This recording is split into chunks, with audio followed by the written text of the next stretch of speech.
Thursday, July 6, 2023, Maneco 64, home of alternative economics and contrarian views. We're going to look at a market today that most people ignore. The general public usually just looks at the stock market, but the bond market is much bigger than the stock market. It's much more important. And it's usually said that the smart money trades in the bond market. And I think the bond market is flashing big warning signs. And why? Well, because I think central bankers have been behind the curve ever since 2020, 2021. One example was Jay Powell when asked in Congress if all the money printing, all the QE that was being done in 2020 and 2021, if that wouldn't cause inflation. And he said, no, money supply has got nothing to do with inflation. He said that in early 21. And I thought at the time, well, he's going to be proven wrong. And then there was the talk of the rising prices being transitory, the consumer prices. Well, they said that inflation would be transitory. And I saw the other day that Christine Lagarde, the head of the ECB, said that inflation came out of nowhere. So either they're very ignorant or they're being dishonest. I think it's a bit of both. They are ignorant about inflation, even the central bankers and the PhD economists. Yeah, and that's what we're going to look at today, because I think there's a potential for a bondageddon, and I'll explain to you why. And before we look further into the bond market and how important it is, there's a former Bill Clinton political advisor, James Carville, and this is what he said about the bond market. I used to think that if there was a reincarnation, I wanted to come back as the president or the pope, or as a 400 baseball hitter. But now I would like to come back as the bond market.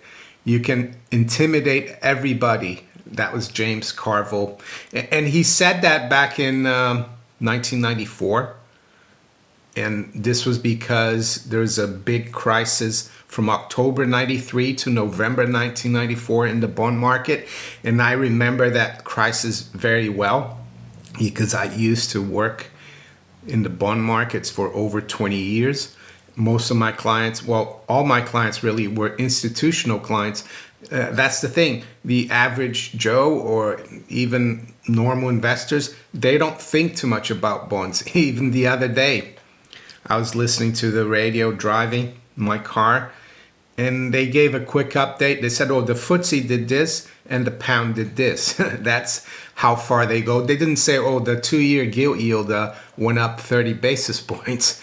And yeah, so I remember that really well. And it says here in this, where I got Carville's quote, it's Investec. It's, I think, a South African bank. And they're talking about this back in 2021, bond yield resurrection. And so, yeah, that was when yields on the 10-year went from 516 to 803. So that was a really big move. And despite that move, though, bond yields were still on a long-term downward trend. So it was a good opportunity to buy bonds, this bond collapse of 93, 94, because the trend was still your friend. But I'm afraid now that the trend is not the friend of the bond bull. And I actually think that the bond vigilantes, that was a term that was still used back then, and especially in the 80s, the bond vigilantes.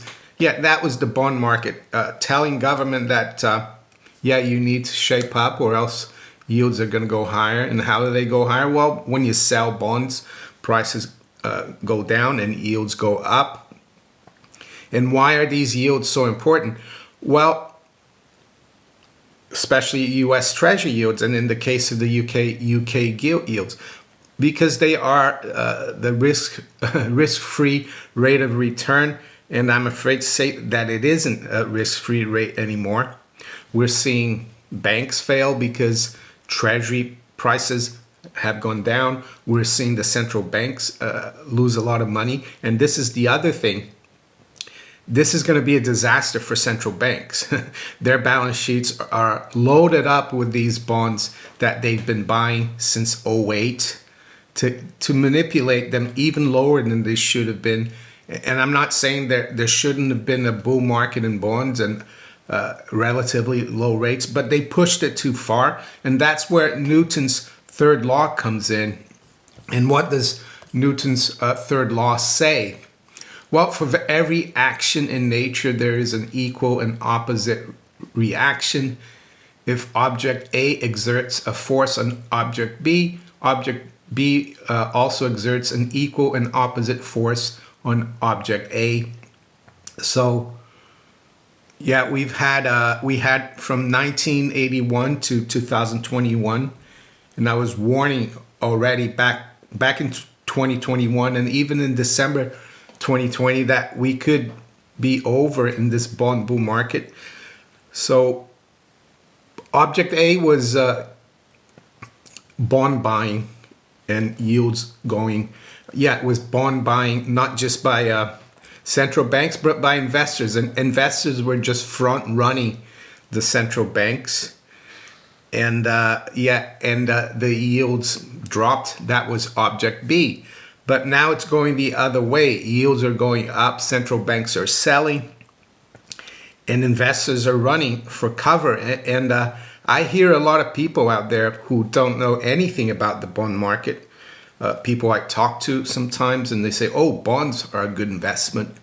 And I said, well, it depends. Maybe the very short-term ones, like 3 months or 1 month bills, but I wouldn't touch anything longer than 2 years. And why is that? Well, because you might be getting almost 6% now on the 2-year gilt. But if it goes up to 7 or 8, and I warned here about this over a month ago that we could, not a month ago, but a few weeks ago, that bond yields could go to unimaginable levels. Yeah, if it goes to 6, 7, 8, the value of your capital in that bond goes down. So yeah, you might be getting 5%, but your £100 could only be worth 80 or 70. Yes, you could wait for 2 years and get the money back, the £100, the principal. But by then it will be, in purchasing power terms, it will be worth a lot less. And it's interesting because the market and the mainstream economists are now coming around to what I was saying about unimaginable levels. Up until a month ago, they thought that the Bank of England rate would top very soon, that yields wouldn't go higher than 5 or 5.5. But there's an article here from yesterday about the UK bond market, and it says UK sells 4 billion of debt at highest 2-year borrowing cost this century. So it's the highest level in 23 years, and probably more, 25 years. And what I thought was interesting in this article is this comment here. The BOE could even be forced to push rates as high as 7% if inflation proves even more stubborn than expected.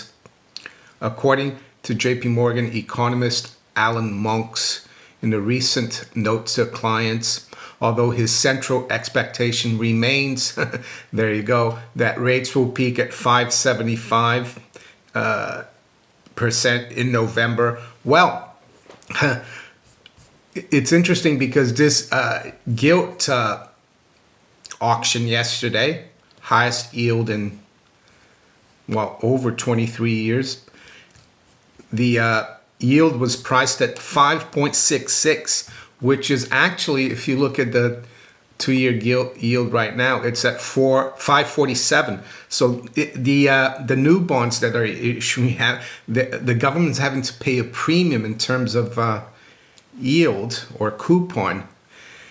And that's unusual because usually the new bonds, they trade at a discount. The yield trades at a discount. The price trades at a premium. And this is a bad sign. So Mr. Monks is saying, oh, we're going to top out at 575 in November. We're almost there. We're at what was that yield? 567 basically. It'll be interesting to see where this October 2025 bond is trading right now. I don't have a feed to it. So what about Newton's law? Well, the thing with the markets is that it's not going to be an equal reaction in terms of time, in my opinion. And why do I say that? Well, because I think the central banks, they abused the trend in the bond market. And what do I mean by that? Well, they pushed rates lower than they should have. And that was because they issued tens of trillions of funny money to buy these bonds. And now it's all unraveling. And I'm afraid what we're going to get here is a huge spike in yields, and we're already seeing it in the 2-year gilt yield. Some people might argue, well, that's the short end of the curve. The longer term bonds, they're not going to go up as much because investors are going to say that they're comfortable with the central banks now, that they're fighting inflation, so they won't price higher yields that much. And that could be true, but personally, my money is on all yields going up massively, even in the longer end, because I think central bankers, they're way behind the curve, and it started 2-3 years ago, and they're still way behind the curve. And with that, I wanted to show you a couple of charts. The first one you've probably seen before, and I've been warning about this even before it started breaking out. This is a 2-year gilt yield. And I said, if we break this pennant or triangle, whatever you want to call it, we could see yields spike massively. And I said that we could go to unimaginable levels. I was talking more about 8 or 9%. And now it looks like it's realistic, because even JP Morgan, they're looking at maybe 7%. So it's, of course, not going to go up in a straight line, but I think it could work itself up to higher levels in the next one and a half year or next 18 months. And I had a look as well at the 10-year yield, US, not UK, because we have the same kind of technical formation here. It's a falling wedge. It's a consolidation pattern, and it looks like we're breaking out of that falling wedge. Falling wedge is usually a bullish consolidation pattern, and this is not good, because this is bullish in terms of yields. This means bond prices are going to go down, and it's going to affect all financial assets, and that's why I think the stock market is a dangerous place to be in. And this is also, of course, going to impact not just commercial real estate, but residential real estate, because, yeah, bond prices and house prices are very similar. When you buy, let's say, buy to let, for example, you're basically buying a bond, but it's an asset-backed bond, if you want to call it. And if interest rates keep going down, the value of that house keeps going up. But now it's all unraveling, in my opinion. So where do I think this 10-year yield could go? Well, you do the same kind of extrapolation that we did with the UK 2-year gilt. I think the low was around 0.3 back in 2020, 0.3% in the US 10-year. And then recently we got up to around 430. So that's a difference of 4%. So you add 4% to around 390, you get up to almost 8% in the US 10-year yield. And there's still a lot of people out there, and I know some of them who are bond people who think we're going to go back down to zero when we get a recession, that the central banks are going to come in and buy everything again. I'm not too convinced about that anymore. And even if they did, though, and if they increased the balance sheet, let's say to 30 trillion, the Fed's balance sheet, that would be a massive, devaluation of the currency. Investors would maybe wake up finally and realize that this inflation policy will never end. So I think they're really in between a rock and a hard place. With rising inflation, bank failures, and massive layoffs across multiple sectors, the future of the economy remains uncertain. It's no wonder the central banks have been getting prepared by stockpiling gold. At ITM Trading, we have spent over 27 years building a team of seasoned researchers and analysts who can help you prepare for any financial crisis. Our experts are ready to provide you with proven strategies to safeguard your wealth and assets in the event of an economic downturn or currency reset, which is frankly inevitable. Don't wait until it's too late. Schedule your free gold and silver strategy call by clicking on the link in the description below. I'm not sure how it's going to work out, but I think people need to batten down the hatches, and people need to be careful because we are in a bond bear market. And just because something is yielding almost 6% and it's government backed doesn't mean to say it's going to be a good investment. So I would stick to the short end, 1 month, 3 month T-bills, because you can roll it over. If rates go up, you can always reinvest at a higher rate. But ultimately, I think what we're going to see is a flow into hard assets, precious metals, gold, silver, commodities. And you might think, how can that be if we're going to have a recession? Well, we had that in the 70s. It was called stagflation. And just a small percentage of all the funny money that's going into tech, into bonds, real estate, private equity, if just a small portion of that goes into hard assets, it's going to drive commodities a lot higher. And there's been also a neglect in the commodity space of people investing in projects. So it's very cyclical. So I think that's the sector that's going to benefit from this stagflationary environment. With that, let's quickly look at where the markets are this morning. We've got spot gold at 1921. It's up $6. High's been right around here. The low has been 1915. Silver continued to trade quite well, relatively well. We're at 23.22. High's been 27. It's up about 10 cents. Dow futures is down 117. NASDAQ 100 futures down 78. S&P 500 futures down 18. FTSE is down 53 points. To the currencies, British pound is up slightly here at 127.25. The euro as well is up slightly versus the dollar, 108.70. The dollar is down quite a bit against the yen. It's down 0.75% at 143.62. And the dollar is down 0.1 versus the Chinese yuan at 725.30. To the other currencies here, Aussie dollar is up 0.4% at 66.80. Dollar is unchanged versus the loonie, 132.88. And the Kiwi dollar is up 0.5% as well at 62.05.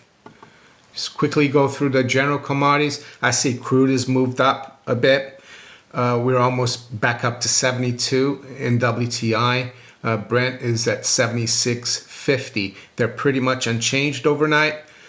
We've got platinum at 920. That's unchanged, 920.